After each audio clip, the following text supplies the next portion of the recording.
Good morning प्यारे साथियों, कैसे हैं आप सभी। आशा करते हैं सब कुशल होंगे, मंगल होंगे, अच्छे होंगे। सभी का स्वागत है हमारे YouTube channel Keshav Kashyap official पर। जैसा कि आप सभी लोग जान रहे हैं कि KVS इंटरव्यू का प्रिपरेशन इस चैनल पर चल रहा है, जिसमें आज ये तीसरा वीडियो है। KVS डेमो टीचिंग को लेकर ये स्ट्रेटजी अपनाया गया है कि डेमो टीचिंग जितना बेस्ट होगा उतना इंटरव्यू में अच्छे मार्क्स आपके आएंगे। उसी को ध्यान में रखकर ये वीडियो बनाया जा रहा है। निश्चित ही इस वीडियो को अगर आप फॉलो करते हैं तो आपको फायदा लाभ मिलेगा। ओके, तो चलिए आज उसी कड़ी में एक नया वीडियो लेकर हाजिर हुआ हूँ आप सबों के बीच। आज EVS का टॉपिक होगा। टॉपिक में आपको बाद में बताऊंगा। टॉपिक थोड़ा सस्पेंस रखा जाता है बच्चों के सामने भी। आप भी जब क्लास में पढ़ाने जाइएगा तो तुरंत से टॉपिक पहले नहीं बताना है। उसके बच्चे के प्रीवियस नॉलेज से टॉपिक को इंट्रोड्यूस करना है। उसके बाद आपको ब्लैक बोर्ड पर टॉपिक लिखना है, जैसा कि मैं आप सबों के बीच लिखूंगा। तो सभी लोग इस वीडियो के ध्यान से देखें और आशा करते हैं वीडियो पसंद आएगा। The way of teaching method पसंद आएगा क्या और अच्छा लगेगा तो निश्चित तौर पे आप वीडियो को लाइक, शेयर और सब्सक्राइब जरूर कीजिए। अगर पुराने हैं हमारे चैनल पर और अभी तक आपने सब्सक्राइब नहीं किया है तो आप प्लीज़ सब्सक्राइब कर लीजिए। निश्चित ही आपको ये फायदा पहुंचाएगा। नुकसान आपका कुल मिलाकर कुछ नहीं होने जाने वाला। तो आप लोग इस चैनल से जुड़ जाइए, ठीक है। तो जैसा कि मैंने कल भी आपको बताया था कि how to manage blackboard writing, तो यहाँ पे जैसा कि एक बार फिर से मैं ब्रीफ जानकारी दूँ आपको। यहाँ पे आपको डेट मेंशन करना है, यहाँ आपको डे मेंशन करना है। जैसा कि आज 17 तारीख है तो मैंने 17 तारीख लिखा है। डेट ट्यूसडे, पीरियड आप फर्स्ट, सेकेंड, थर्ड जिस स्टैंडर्ड का आप पढ़ा रहे हैं वो आप पढ़ाएंगे, वो लिखेंगे। और क्लास 4th, ठीक है, आप जिस स्टैंडर्ड का पढ़ा रहे हैं। यहाँ पे टोटल स्टूडेंट, एब्सेंट स्टूडेंट और प्रेजेंट स्टूडेंट लिखना है आपको। और सब्जेक्ट में EVS लिखना है और टॉपिक, ठीक है, और टॉपिक का आपको छोड़ देना ब्लैंक। फिलहाल ये डायग्राम देख के आपको समझिए आ गया होगा कि मैं आपको क्या टीच करने वाला हूँ। सो आपको ध्यान से देखना है। पहले तो क्लासरूम में जैसे इंटर करते हैं तो बिल्कुल ही इस तरह से इंटर कीजिएगा।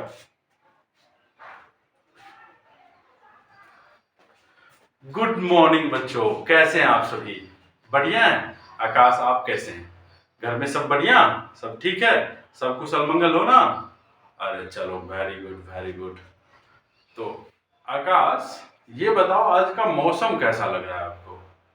आजकल मौसम थोड़ा बदल रहा है ना, कभी बारिश हो जाती है, कभी धूप निकल जाता है, तो ऐसा क्यों हो रहा है? क्या कोई बता सकता है मुझे? सीता आप बताओ, कुछ बता सकते हैं इसके बारे में, कैसा क्यों हो रहा है? अभी तुरंत से धूप था, तुरंत फिर बारिश हो गई, मैं भीगते भीगते आज आया हूँ क्लास लेने आप लोगों का। अच्छा, आप रोहन आप बताओ ऐसा क्यों होता है?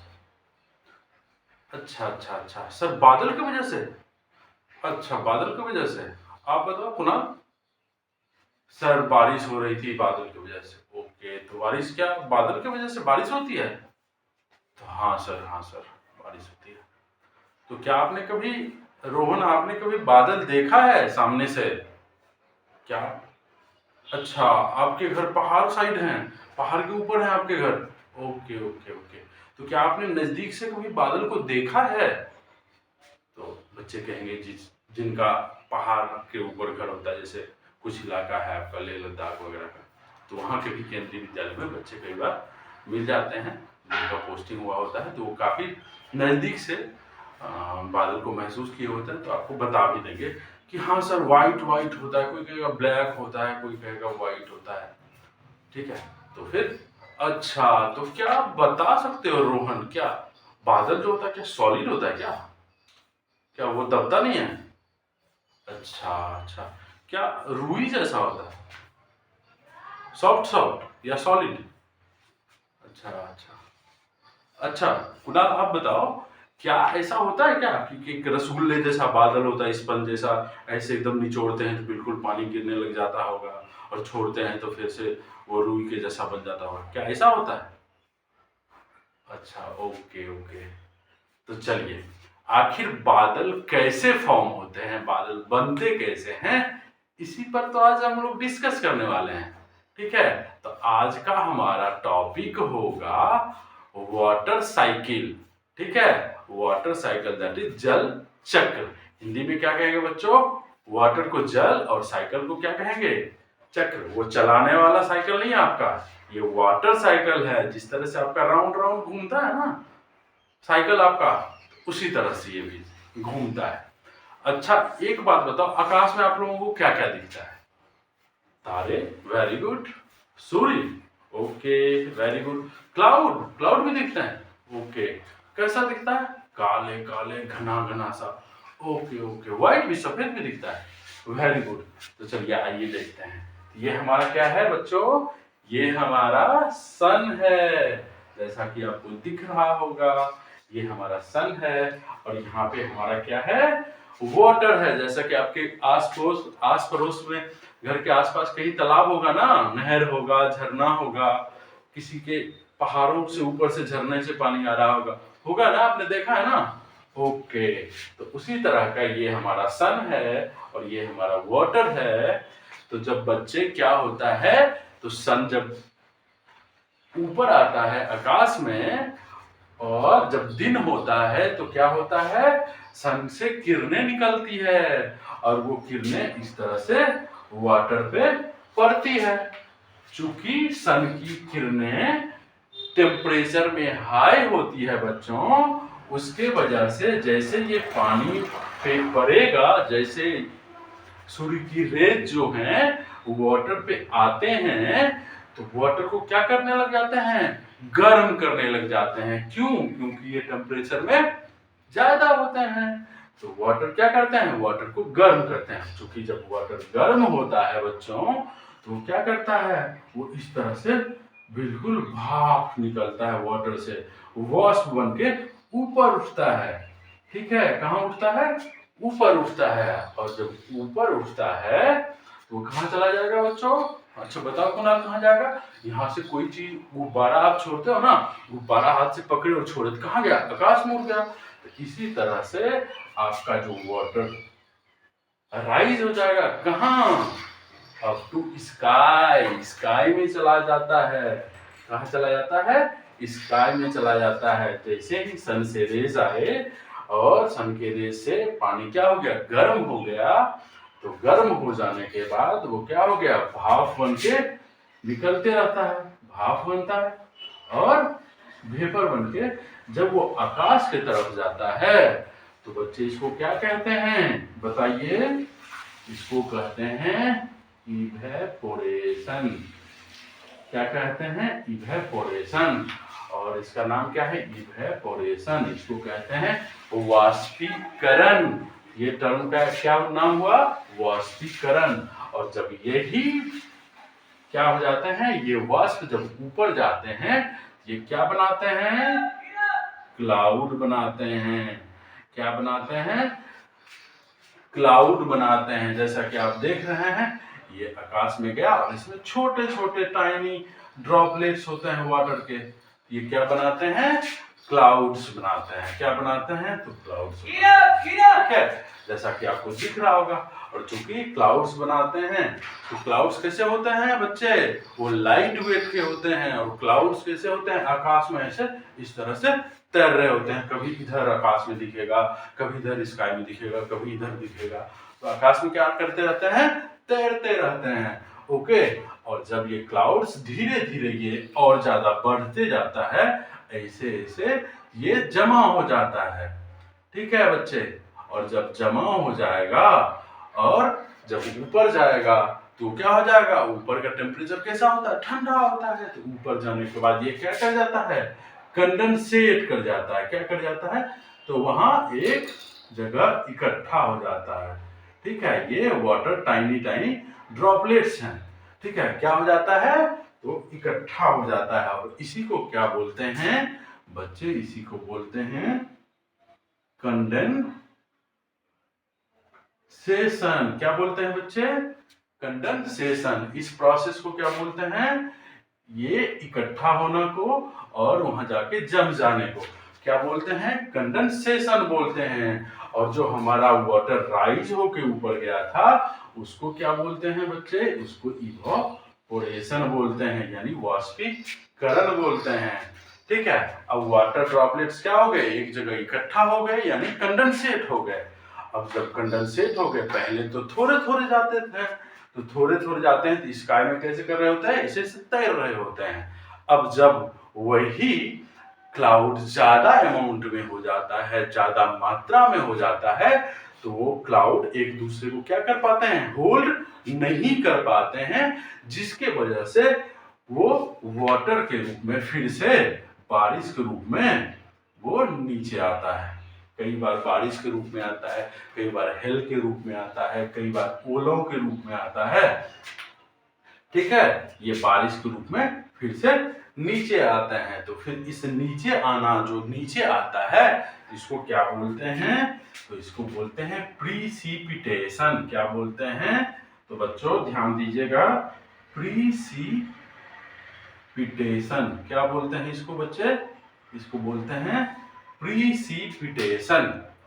तो इस प्रोसेस को क्या बोलते हैं, प्रीसिपिटेशन बोलते हैं। तो हमारा क्या क्या टर्म यूज हुआ, पहले जो राइज अप हुआ वाटर वेपर में बन के जो rise up in the sky, इसको बोलते हैं इवोपोरेशन। और जब स्काई में जाता है तो टाइनी टाइनी ड्रॉपलेट्स जो जमा होते हैं क्लाउड्स के रूप में, उसको क्या बोलते हैं, उसको बोलते हैं कंडेंसेशन। वो जाके वहां कंडेंसेट हो गए, और चूंकि वो बहुत ज्यादा ड्रॉपलेट्स हो जाते हैं तो क्लाउड्स कैसे हो जाते हैं, तो क्लाउड्स हैवी हो जाते हैं दोस्तों। ठीक है, तो अगर हैवी हो जाते हैं क्लाउड्स तो एक दूसरे को पकड़ के होल्ड करके नहीं रख पाते हैं।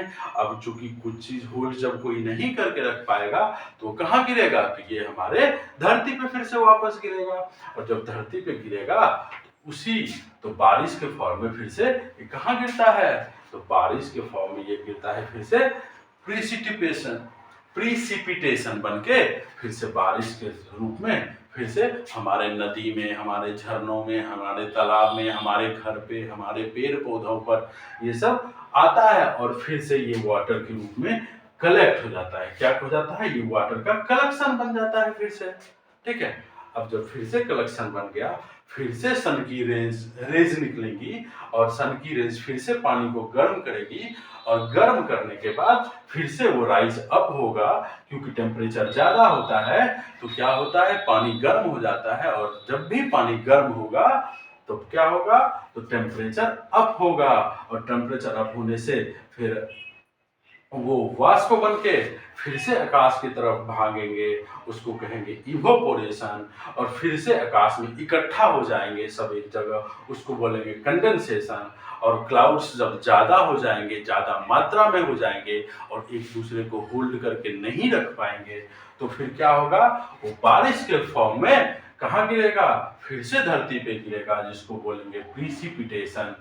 तो इस तरह से ये ऊपर गया, फिर कंडेंसेट हुआ, और फिर लास्टली वो बारिश के फॉर्म में नीचे आया, तो इसको क्या बोलेंगे, प्रीसिपिटेशन बोलेंगे। और फिर से वाटर के रूप में ये क्या हो जाएंगे, वाटर के रूप में ये कलेक्ट हो जाएंगे, और फिर से ये जल चक्र चलता रहेगा, चलता रहेगा, चलता रहेगा। ठीक है, ये हमेशा चलते रहता है। तो आज हमने क्या सीखा, तो आज हमने पढ़ा वाटर साइकिल, हमने पढ़ा वाटर साइकिल। हिंदी में क्या बोलते हैं, वाटर माने जल, साइकिल मतलब चक्र, एक चक्र की तरह घूमना। जैसे सूर्य की रेज आई, रेज आने के बाद वाटर को क्या किया, गर्म किया, और गर्म करने के बाद ये वाष्पित हो गई, इसको इवोपोरेशन बोलेंगे। और फिर जाके आकाश में जाके वो क्या हो जाता है, कंडेंसेट हो जाता है, जम जाता है, एक जगह इकट्ठा हो जाता है, टाइनी टाइनी ड्रॉपलेट्स वो क्लाउड्स बनाते हैं। और जब क्लाउड्स हैवी हो जाएंगे दोस्तों, तो वो एक दूसरे को होल्ड करके नहीं रख पाएंगे, और जब वो होल्ड करके नहीं रख पाएंगे बच्चों, तो क्या होगा, प्रीसिपिटेशन हो जाएगा और प्रिसिपिटेशन होने के कारण वो बारिश के रूप में फिर से हमारे धरती पर ओलों के रूप में, कई बार पत्थर गिरते हैं ना, आपने देखा होगा, कई बार हेल होता है, तो उसके वजह से फिर वो कहाँ जाता है, नीचे आ जाता है और एक जगह फिर से वाटर कलेक्ट हो जाता है और फिर ये साइकिल हमेशा पूरा लाइफ लॉन्ग चलते रहता है। तो आप लोग को बच्चों बताइए, मजा आया कहानी सुनकर?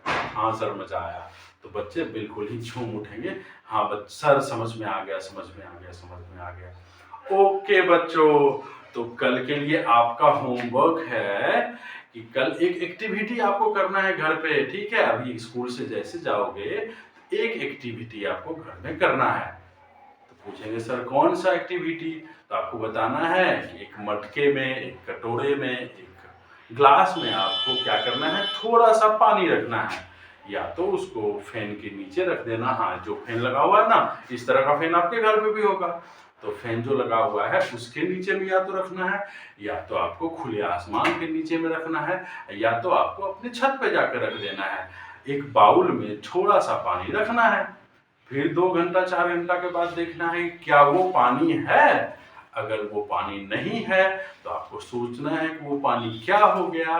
तो वो पानी क्या हो गया, तो वो पानी इवोपोरेट हो गया, क्योंकि फिर से सूर्य की रेज उस पर पड़ी, टेम्परेचर हाई हुआ तो उसका जो वाष्प बन के कहाँ गया, ऊपर गया आकाश में, और फिर क्या हो जाएगा, आपका पानी जो होगा, आपने जो बाउल में, पॉट में, मटके में रखा था, वो पानी ऊपर जाके क्या हो जाएगा, फिर क्लाउड बनाएंगे।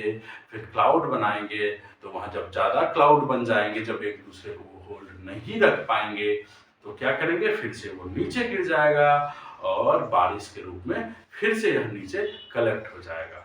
तो आप लोग को करना है ना, सीता आपको भी करना है, मोहन आपको, फातिमा आपको जरूर करनी है। ओके, और कल मैं पूछूंगा सभी से कि आपने एक्टिविटी जो किया तो क्या क्या हुआ उसमें से, आपको सबको बताना है। मैं कल बिल्कुल शोर नहीं करना है और एक एक करके मैं नाम लेकर पूछूंगा और सबको बताना है, ठीक है?